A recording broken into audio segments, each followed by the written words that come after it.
बातम्या आणि बरंच काही.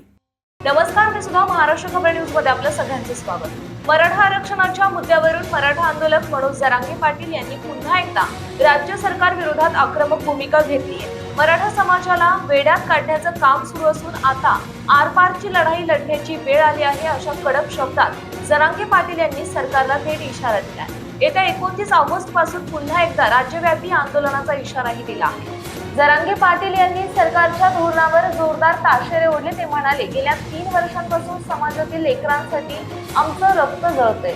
राज्यात तब्बल 58 लाख कुणबी नोंदी सापडल्या. हैदराबाद गॅझेटियर सादर करूनही सरकार मराठ्यांना प्रमाणपत्र का देत नाही, असा आरोप केला. यावर मुख्यमंत्री फडणवीस म्हणाले की जात प्रमाणपत्राची मागणी करणाऱ्या बहुतांश नागरिकांना प्रमाणपत्रे देण्यात आली असून प्रलंबित अर्जांची संख्या अत्यल्प आहे. मराठा समाजासाठी आमच्या सरकारने जितके निर्णय घेतले आणि त्यांची अंमलबजावणी केली तेवढे यापूर्वी कोणत्याही सरकारने केलेले नाही.